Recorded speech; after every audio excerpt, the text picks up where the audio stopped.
This photograph, taken by famed photographer Minor White in 1939, captures a south-facing view of Portland, Oregon's Front Avenue in one of my most favorite pictures ever taken of the city. It's captivating, it's mesmerizing, and yet equally unnerving with its ominous clouds and lack of vehicles or people for that matter. You can almost hear absolute silence while looking at it. It's also one of the most beautiful depictions of the cast iron architecture that overwhelmed the city once upon a time. And also, just a couple years after it was taken, everything in this photograph would be gone.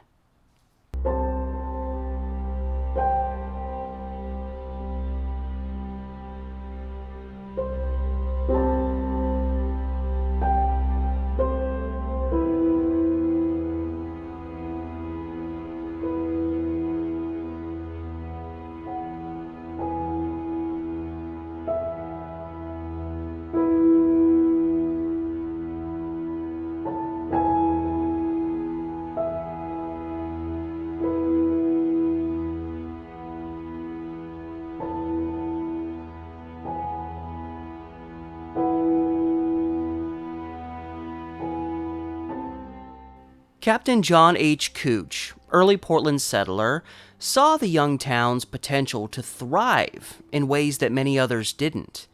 He also saw the most likely place for this thriving to happen being just to the north of where the initial town site was established. Believing this, he took out a donation land claim on the land to the immediate north of today's Southwest Ankeny Street, bordering land that had been claimed by Benjamin Stark.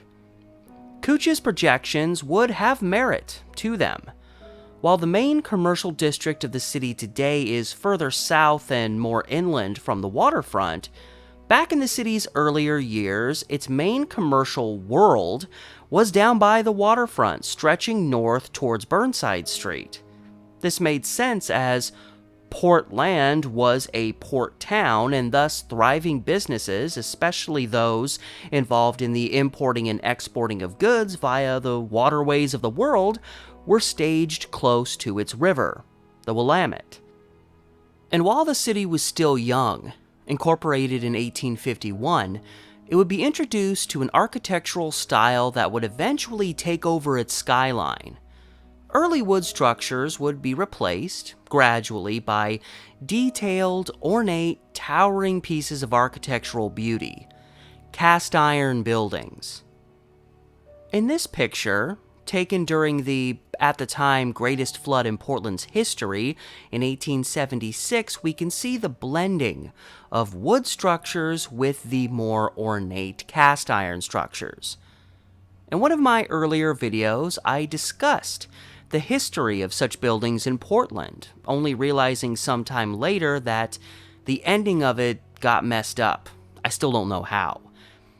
For those who have or are going to watch that video, in terms of what was in the box that a construction worker gave me, it was this: a piece of cast iron from the 1892 Ancient Order of United Workmen Temple building, demolished in 2017.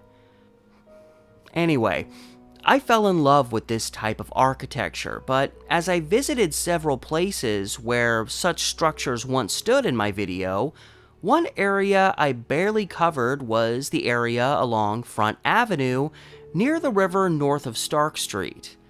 While I probably didn't know it at the time, this area once included one of the greatest collections of cast iron architecture in the history of the city. The waterfront became a haven for merchants of all types, the most successful of which bore names that have stood the test of time in Portland's history. Some of these names would grace the buildings that would begin showing up along Front Avenue between Stark and Davis Streets. The massive Allen and Lewis block, built in 1883 on the east side of Front between Couch and Davis, bore the names of two of the city's early merchants, Cicero Lewis and Lucien Allen, who established a nationally renowned wholesale grocery business. The 1875 Deacom and Reed block, built on the west side of Front between Ankeny and Burnside, bore the names of prominent businessmen Frank Deacom and Simeon Reed. At the time of its completion, this was the largest commercial building in the city. These were two of the larger buildings that would grace this area, but while others may have been smaller, they compensated for size with beauty. There was the three-story Johnson building at the northeast corner of Front and Ankeny, built in 1883. 1883 was a key year for buildings in this area, as 5 would be completed during this year. This included the gorgeous 4-story Dodd block, just across Ankeny Street from the Johnson building. And next to that, the equally charming Cook's building, another product of 1883. South of here stood the imposing 1884 Com block, along the north side of Pine Street between Front and First. The building was named after Jacob Com, a key transportation figure in early Portland. On his resume was being one of the founders of the Oregon Steam Navigation Company, incorporated in 1860. And right across Front Avenue from Com block, the Oregon Steam Navigation Company block, a block that ran along Front between Ash and Pine Streets. While most of the buildings here were built during the 1870s and early 1880s, the oldest one would be the Bank of British Columbia building, erected in 1867. It was also the most distinct. Unlike the massive Deacom and Reed and Ankeny blocks that bordered it, this bank building was a flat-iron structure, meaning it was a triangular building bearing some resemblance to an iron. The building was shaped like this due to the fact that its north and south bordering streets, Ankeny and Vine, traveled in different directions. And while this was the first of these buildings, it would also be the first to go away. Demolished in 1928, the Bank of British Columbia building is considered the start of what would become decades of historic architecture being demolished for an assortment of reasons. Other massive buildings included the Lewis and Flanders block and the aforementioned Ankeny block, two buildings built against each other, combining to fill the whole block between Front and First and Vine and Ash. And seemingly off in the distance, the glorious Star block, another product of 1883, at one time the most expensive privately owned building in the city. And you could believe it with its size. This piece of architecture stood at the southeast corner of Front and Pine. Across Front Avenue from the Star was a succession of smaller buildings, including the Miles and Barnhart buildings. These two would be torn down in 1939, with others next to it coming down later.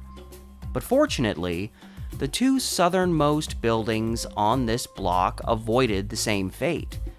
These include the 1885 Fackheimer and White building, and right next to it, the 1857 Halleck and McMillan building.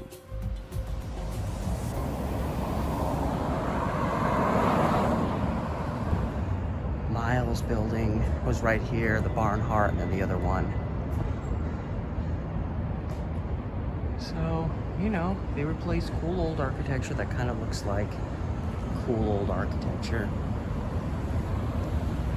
So at least I have a general reminder of where certain roads are. And this is Ash, so it was just lined with buildings over here. Yeah, so if there was the Miles and the Barnhart building, and then there was another building next to it, they were all right here. Which makes sense, because this was an open lot for quite some time. I'm assuming, I think it was used for parking, so I shouldn't say open lot like it wasn't being used for anything. A lot of buildings got demolished. Some was for an avenue redevelopment, but a lot of buildings also got demolished because more parking was needed with time. That means that those buildings that were demolished, they lined the street here along the, This up here, this is the southwest corner of Pine and NATO Parkway, formerly Front Avenue. So they would have been, there was like 3 buildings here. I don't know what the third one was named. It's up Sasquatch. But yeah, so they probably ran at least close, or maybe even been a 4th building, because these were fairly thin buildings. But there was at least 3 fairly small buildings here. Again, possibly a 4th that ultimately ran up alongside Feckheimer and White building, which is still here, with the Halleck and McMillan building right next to it. So these ones managed to, for whatever reason, they managed to avoid getting demolished with the others along this block, which is good.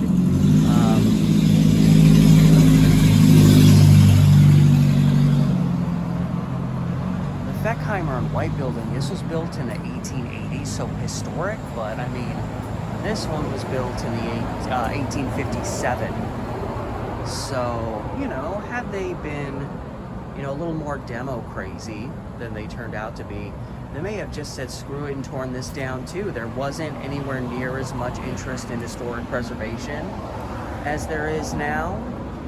They, you know, they really wanted to clear out a lot of these old, and even this was a you know, a cast iron building. They wanted to clear out a lot of these old cast iron buildings by the waterfront. A lot of them weren't being used. A lot of them were considered eyesores. You know, things that used to be beautiful but had now kind of gotten a little long in the tooth, so to speak. So yeah, had they been a little bit more desirous to, they could have just demoed this whole block facing formerly Front Avenue between Pine and Oak. And then this would just be a reminder of something that's on here. It's interesting, they have a Feckheimer and White plaque. I don't know if there's one for Halleck and McMillan, or there may have been, or maybe it's around the corner. But yeah, you've got a view. This is immediately after World War II, so this is just a couple years after they demoed a lot. And you can see there's still, yeah, no, there's still some buildings here.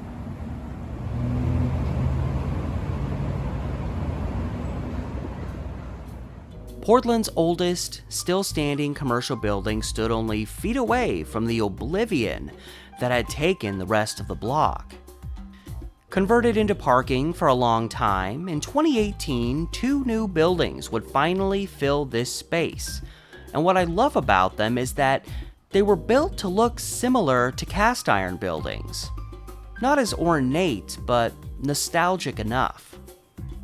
Other buildings in this area included the, surprise, 1883 Opitz building at First and Pine, the smaller Johnson and Spaulding building nestled between the Johnson building and the Burnside Bridge, and side by side on front between Vine and Ash, some of the oldest buildings from this time, the 1868 Ankeny and Watson building and the 1879 Central Block. From 1867 to 1884, this area was transformed to an epicenter for commerce, bustling with workers in these buildings, mammoths as they needed office space, warehouse space, and, in some instances, factory or manufacturing space. And bordering them down on the river were large wharfs where ships could dock and bring in supplies or ship out goods and merchandise. One can only imagine how electric Front Avenue was in the midst of all of this, mainly because the strongest photographic record we have of this area came in 1939. By this time, things had changed, drastically. No longer was there activity in the streets. This place had become almost like a ghost town.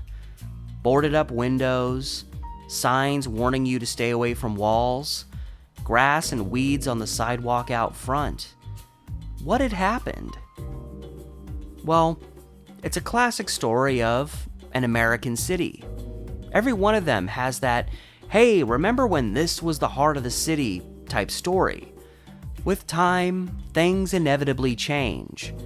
In the heyday of these structures, filling the area in by the mid-1880s, Portland still relied heavily on moving items in and out of town by sea. the waterfront was of great importance. But even before most of these buildings came into existence, the city's waterfront environment had started to change. On December 22, 1872, a fire broke out at a Chinese laundry on the waterfront, destroying a few blocks between Washington and Morrison Streets. Months later, in the early morning hours of August 2, 1873, another fire broke out at a business at First and Salmon. This fire would destroy over 20 city blocks, and the primary reason it did not spread further north was due to the fact that nothing had been rebuilt in the area destroyed by the 1872 fire, leaving nothing else to burn. This forever changed the waterfront, and for the first time, forced businesses to move further inland while this area was rebuilt. An economic panic that also started in 1873 prevented much of the area destroyed from being replaced until the late 1870s and early 1880s. Much of the still existing architecture from this rebuild stands in the Yamhill Historic District and includes a nice collection of cast iron buildings all its own. Even after this rebuild, however, business did not return to the waterfront as strong as it had been before. And as these cast iron beauties rose out of the early, further north Front Avenue, by the time the last of these were built, there were further changes underway. While the railroad first came to Portland in the late 1860s, by 1883 it was connected to other railroad lines traveling all over America. And as the 1800s continued on, transporting goods by train began overtaking transporting goods by ship, with its ability to deliver said goods in a faster, often more reliable manner. Little did the giants running these buildings to the north realize, but almost as soon as they completed their buildings along the waterfront, they were already facing an obsolete future. At the dawn of the 20th century, Portland saw an industrial warehouse district blossom on the east side by the river where the railroad line ran through. And on the west side, a railroad line ran down 13th Avenue, providing another area where many warehouses and the like were erected.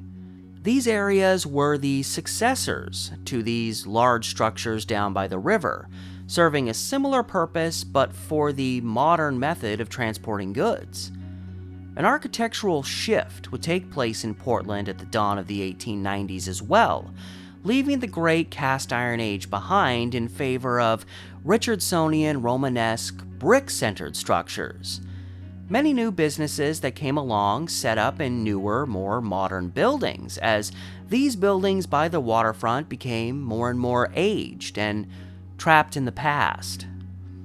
As this progression, or digression, moved along, an arguably small event that absolutely had an effect on traffic in this particular area by the waterfront was the construction of the second Burnside Bridge in 1926. Unlike the first bridge, this one was built higher, and instead of intersecting with Front Avenue, it crossed over it, staying elevated until its intersection with 2nd Avenue. This, along with the restriction on left turns from Burnside through here, made it difficult for those crossing the bridge from the east side to make it down to these buildings. It cut off previously existing direct access to Front Avenue. A similar fate would hit the east side warehouses by the river as more and more overpasses were created for the bridges crossing the Willamette. And while these buildings on Front Avenue already saw a decline over time with the decrease in port traffic, a key event that practically sealed their fate was the seawall project of the late 1920s. Something Portland had been no stranger to was flooding, with a decent-sized flood happening almost annually. And obviously, the waterfront usually got the worst of it, with the north end often getting it a little worse than parts to the south.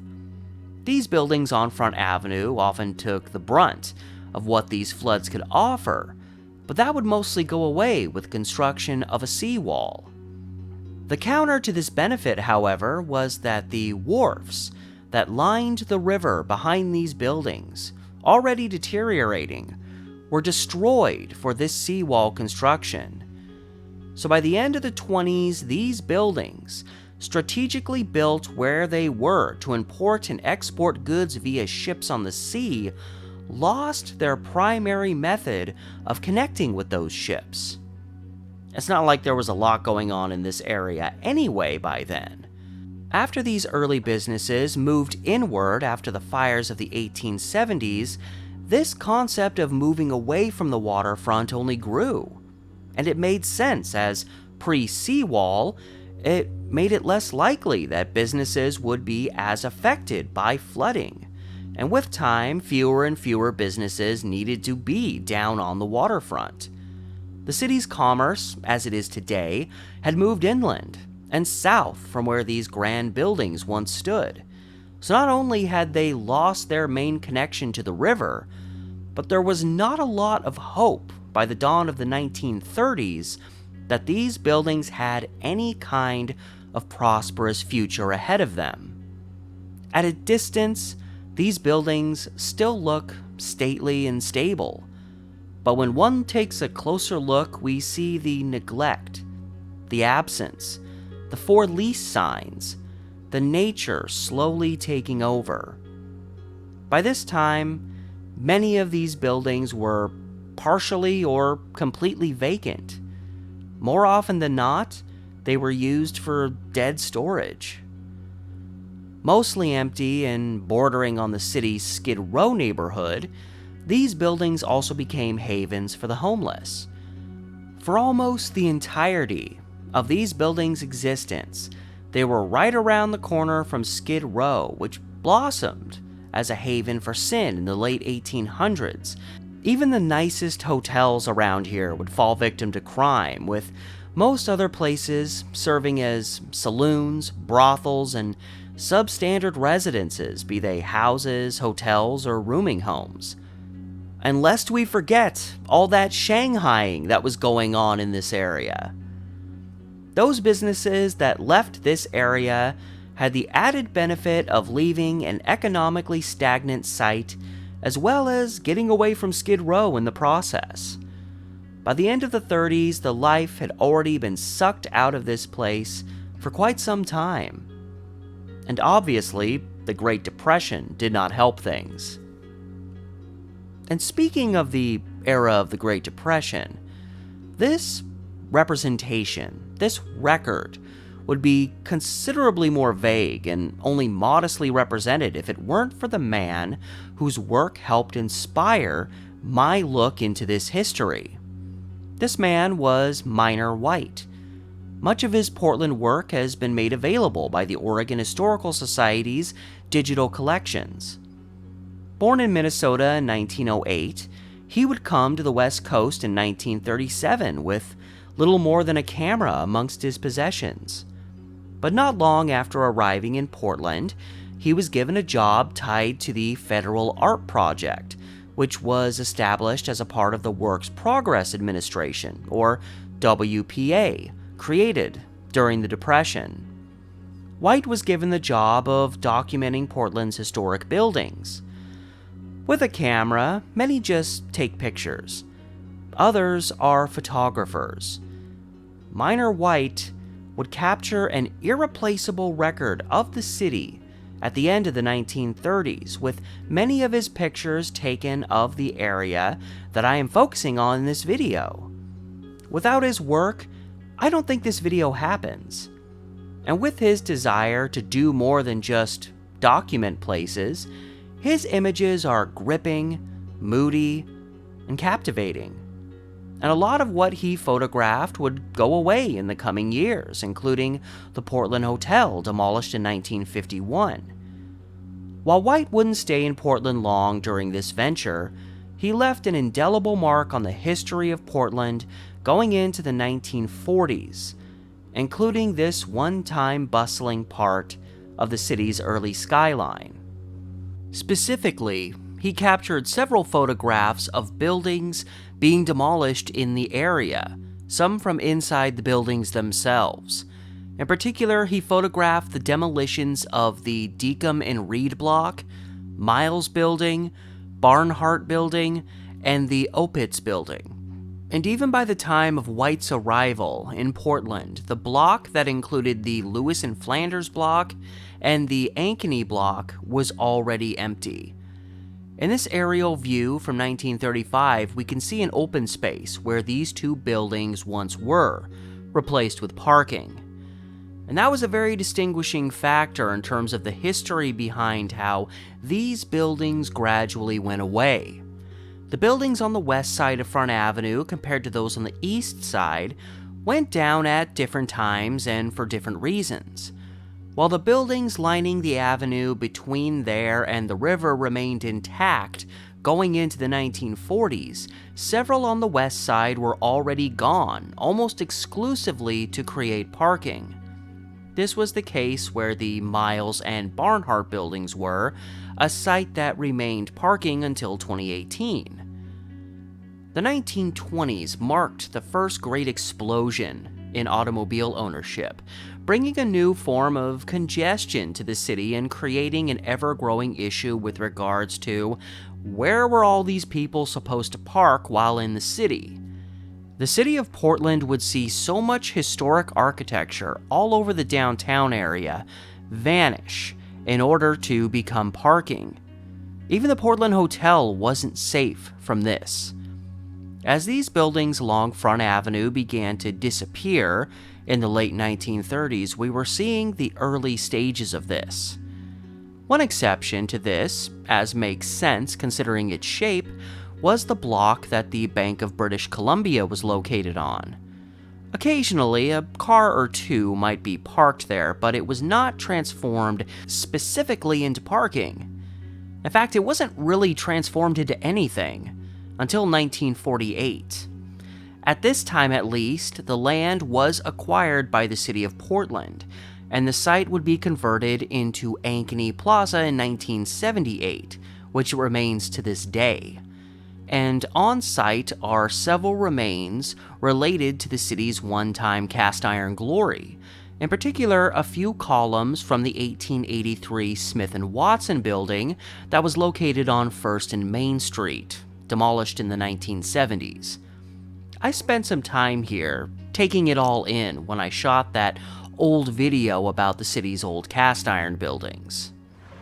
There's lots of pieces, like these definitely old cast iron pieces, and they're just lining through here.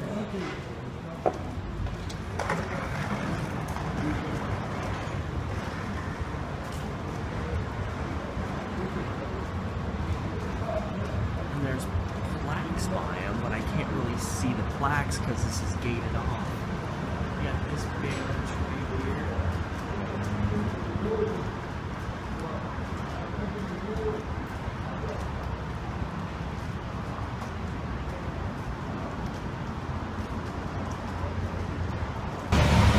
We've got cast iron remains right here.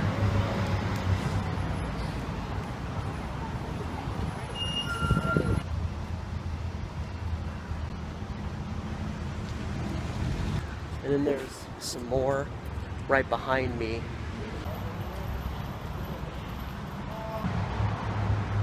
And just when I was thinking I wasn't going to be able to figure out what this structure was till I got home, we've got a plaque here. And it says, it's really hard to read. This is from the Smith and Watson building, northeast corner of 1st Avenue and Main Street, demolished 1974. And that being known now that it's the Smith and Watson building that piece is from, I can only assume these pieces are from the same building. They even have the same coloration of the material that was put over them. So I can only assume that both pieces are from that same building. But that's cool. I've never really checked this out. I picked perfect time, perfect purpose to come do it. And I'm at the site of 1st and Ankeny and it kind of just wraps around. And then here's the Skidmore Fountain right behind me.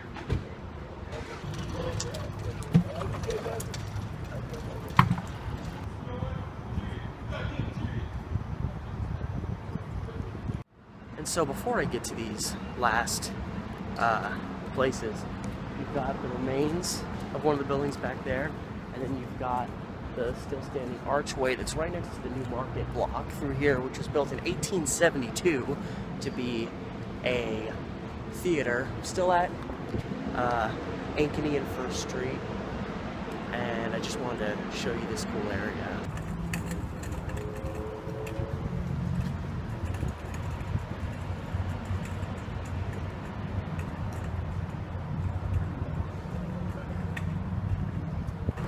Yeah, this was just an extension. This was another wing to the Newmarket block that was demolished, but they salvaged these. It says it was demolished in 1956, so it's incredibly surprising that they saved this much of the complex since they, But yeah, Smith and Watson building, built in 1883, which explains why, that's part of the solving of the riddle, why it's at 1883 on the exteriors. It was located at the northeast corner of Southwest 1st and Main. So yeah, several blocks down this way.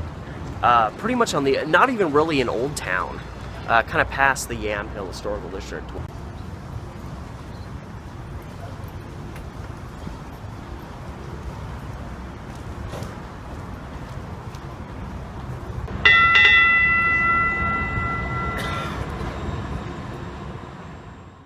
While many of these buildings would go away, some have stood the test of time, some for just a while, some only partially the same, but they did remain after the 1940s. I previously mentioned and showed video of me on the scene of the Feckheimer and White and Hallen and McMillan buildings, which managed to survive not just the demolition of buildings near it, but those just south of them between Stark and Oak Streets. These included the 1879 Corbett and Failing building and the 1881 Cosmopolitan block, built in place of the one-time Cosmopolitan Hotel, which burned down in 1877. And while some buildings along the west side of First were also demolished, it's worth noting that such structures as the 1876 Oregon and Washington Trust Investment Company building, the 1888 Bloggin block, the 1889 Skidmore block, the 1889 Seufert building, and the 1902 George Lawrence building all managed to survive as well along First. While most of the 1875 Deacon and Reed block was demoed in 1939, a portion of the building, butted up against the Burnside Bridge, was left up.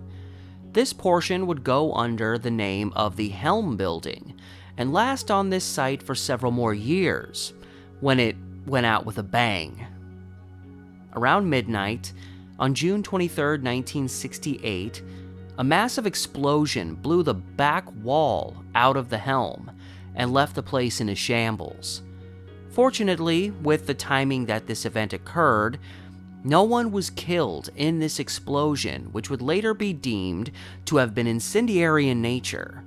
But it would mark the end for this last section of the old Deacon and Reed block. But this end also came with some controversy. A man named John Howard, who'd been injured by the blast, sued the owners of the building, claiming they were responsible for the blast. And there was evidence to argue this. The owners of the Helm had only recently purchased it. They'd taken out a large insurance policy that specifically focused on damage of an intentional nature. 2 weeks before, the owners forbade any workers being in the building on Sundays, something announced after it was learned a janitor had been working on that day.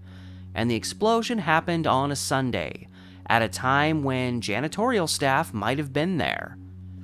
Most important, the men who owned the building, some of whom had been struggling financially as of late, got a major insurance payout before quickly demoing the building and converting it into parking, which one of the owners described as an economic bonanza for them. In short, they benefited greatly from this explosion and subsequent demolition. So did they blow up their own building? That remains a mystery to this day.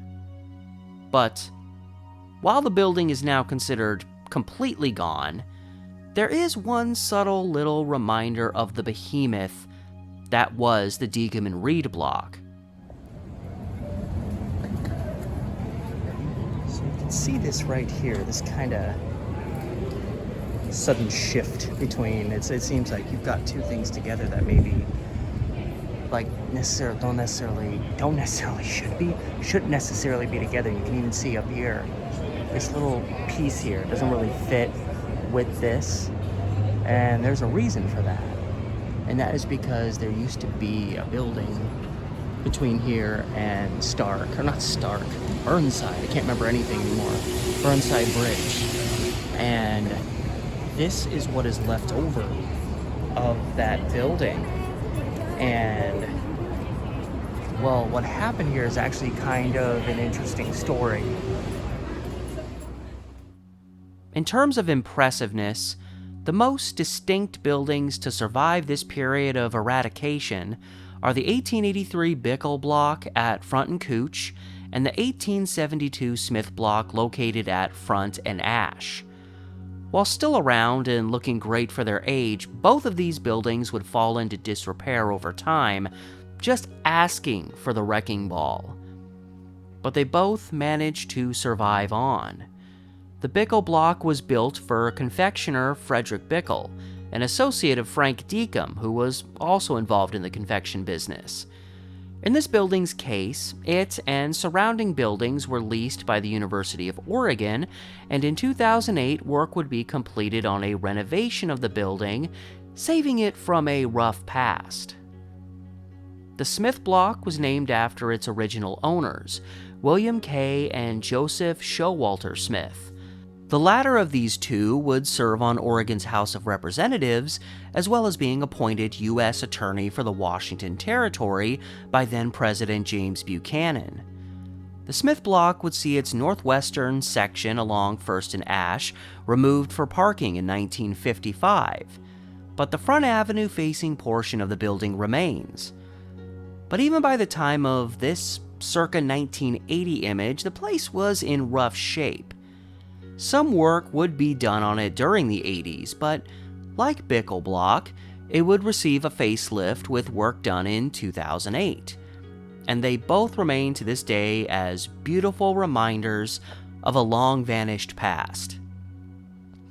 But while many buildings were taken down on the west side of Front Avenue, what happened to this line of buildings on the east side of it?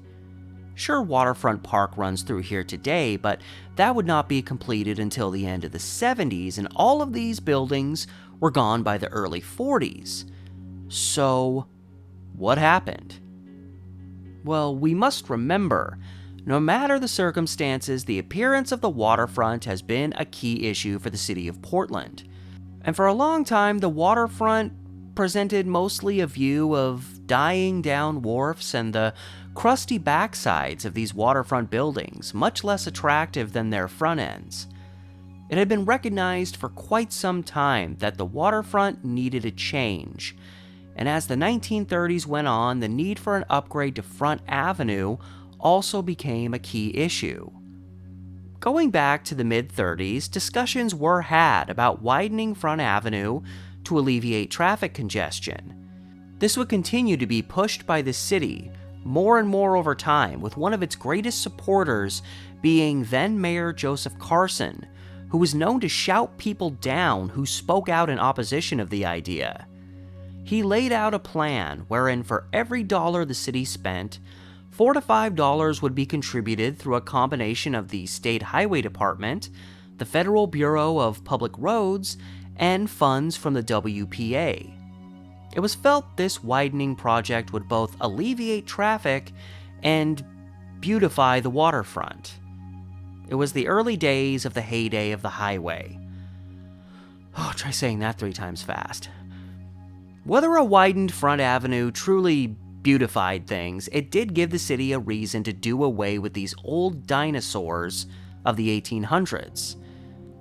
Beyond things I've already mentioned, such as the buildings sitting vacant and unlikely to find much use in the future, as it was no longer a bustling area, these buildings were also fire traps, considering how they were neglected and some full of storage that would only add further fuel to a potential fire.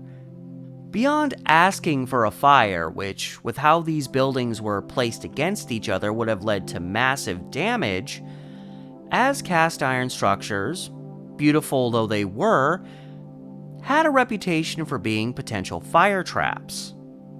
The destruction of these charms was inevitable, not a matter of if, but when. Even many of the property owners of these buildings had considered tearing them down, believing they had better odds of making money converting the spaces into parking, like those west of Front Avenue, than finding and maintaining tenants in their old buildings.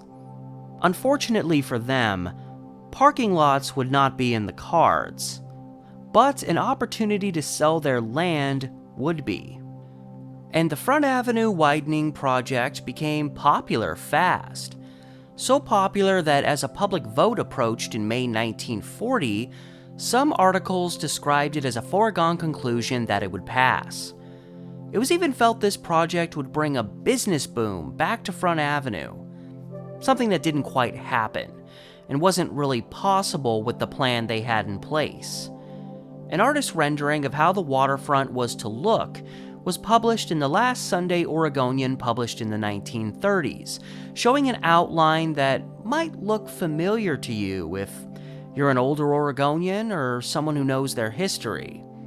A new route can be seen running parallel to Front Avenue between it and the river, with planned on and off ramps connecting to the steel bridge.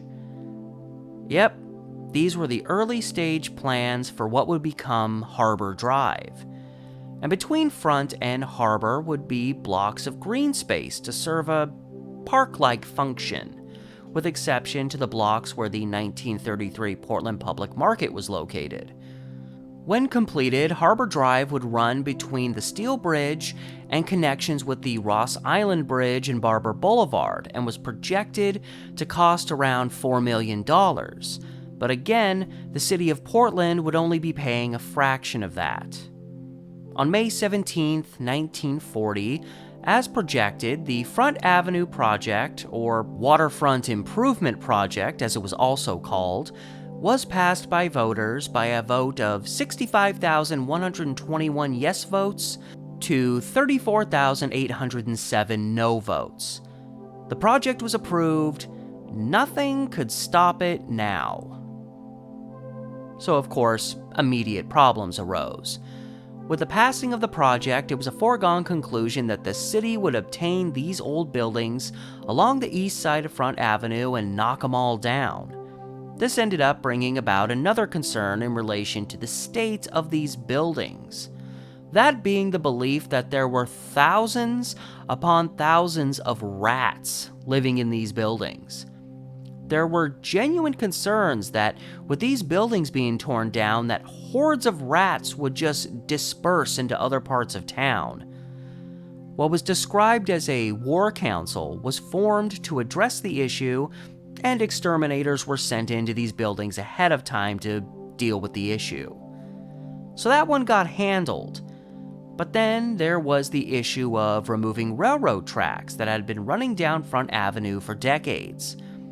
While the project was passed in May 1940, and the city had been clamoring to begin work, it would take almost a year for the Interstate Commerce Commission to agree to abandon this Front Avenue line, allowing the city to remove the tracks so further work could be pursued.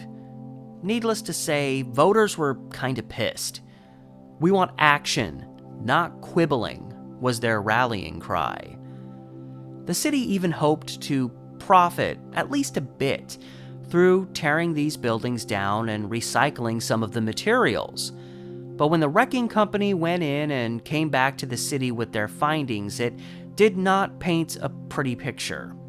Instead, the city was left needing to pay over $60,000 on this matter. But with the railroad issue handled in April 1941, work could still finally take off. The demolition work began along Front Avenue, with obviously several blocks south of my focus area also affected. Of the many reasons I chose to focus this video on the area I did, rather than say the whole waterfront, is 1. The widening Harbor Drive project is only one part of this story, and 2. Much of the reporting on buildings destroyed for this project focused on the area south of Stark Street and didn't really give these further north structures their due. The demolition of these many buildings along Front Avenue would carry on into 1942, the year that many of the buildings between Burnside and Oak in particular were torn down. With the end of the year fast approaching, many buildings had been destroyed, the rails had been removed from Front, and the work between Couch and Sheridan Streets had been contracted with the funds obtained.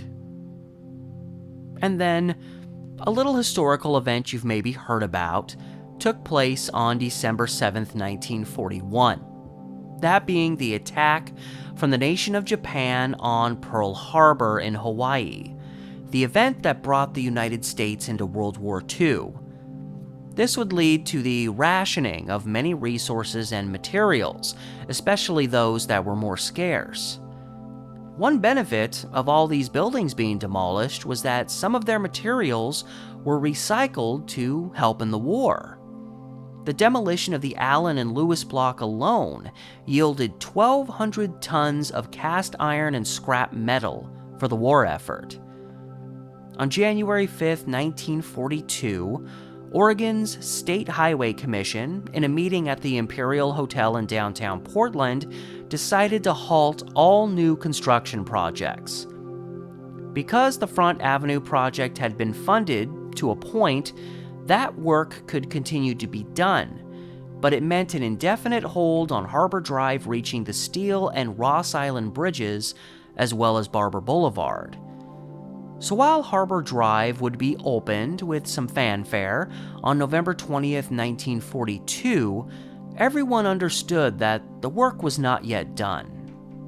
The celebration that did happen with this opening had a focus on the pioneers and early days of Portland, as the city said goodbye to more of its older architecture. It was an impressive project, with many buildings demolished for it not taken down until 1942. The drive was able to be opened that same year. With this opening, it was hard to believe that so much once existed on the waterfront, once upon a time. From the very beginning, buildings arose along this waterfront, and in a city approaching 100 years of age, suddenly it was all gone. I can't imagine, especially being an elder Portlander at this time, and suddenly having a clear view, for blocks, of the river from the vicinity of Front Avenue. Even the newest of these buildings, from the early 1880s, had been around nearly 60 years at the time of their demolition. And despite me being that hardcore historic preservation guy that wishes every old building ever made could be saved, the fact that these old buildings were taken down and taken down fast with little fanfare is understandable, especially for its time.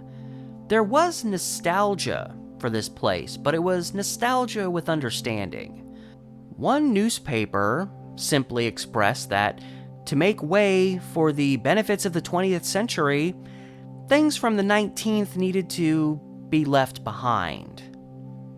All this said, there were arguments against this project, some arguing that these buildings could still be revived for new businesses, which seemed unlikely to succeed at the time. Some even just flat out accused the city of engaging in a land grab. Now, a little side note in all of this, connected back to something that is still around today. In 1941, while the Harbor Drive project was getting going, There was a very unpopular statue that stood near the river just south of the Hawthorne Bridge, known as the Roosevelt Memorial.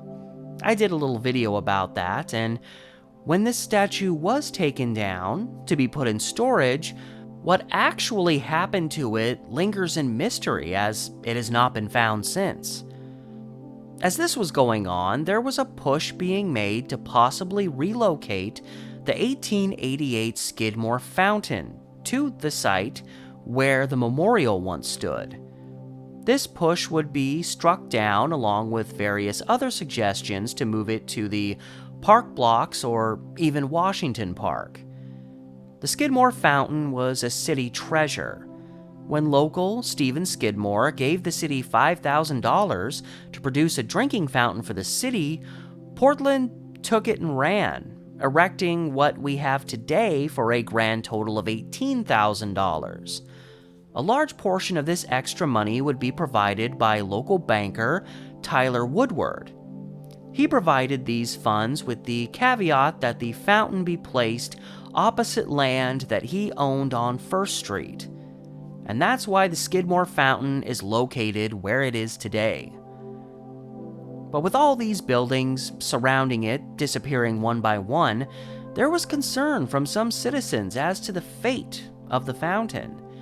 And if the fountain was going to be fined, this area was no longer what it was back in 1888.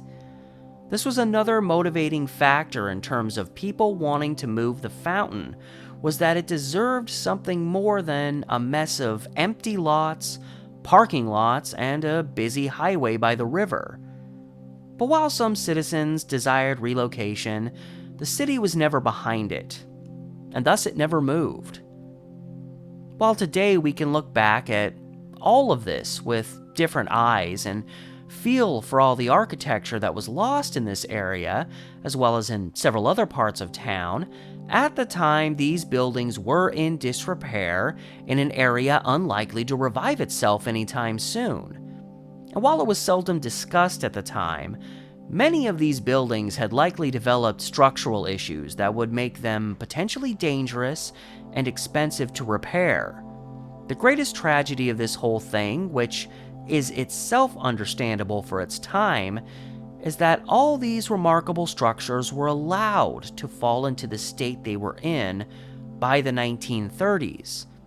And come 1942, the land they once stood upon was described in the Oregon Daily Journal as resembling a bomb-stricken city with its piles of rubble from shattered brick and concrete, its half-raised structures leaving naked fireworks against the sky, and its fires burning inflammable trash. And while what replaced these waterfront buildings was deemed a major victory for the city, especially when it was ultimately extended to the Steel Bridge and Barber Boulevard after the war, Harbor Drive would face a similar fate to these old buildings. While having benefits initially, with time and the additions of freeways, in particular I-5 and I-405 during the 1960s and into the 70s in I-405's case, Harbor Drive started becoming obsolete.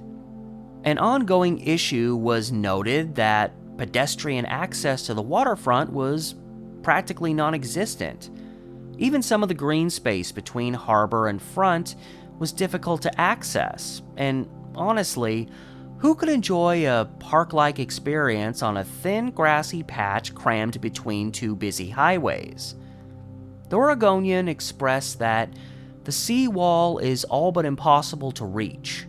Swift traffic on Southwest Harbor Drive is as effective a barrier as any Berlin Wall and nearly as dangerous. At this time, it was also noted that closure of Harbor Drive was, quote, out of the question, and yet it would be gone just a few years later. It represented a rare example of such a route being demolished without being replaced. In May 1974, the year after the Fremont Bridge opened, marking the completion of I-405, Harbor Drive would be closed.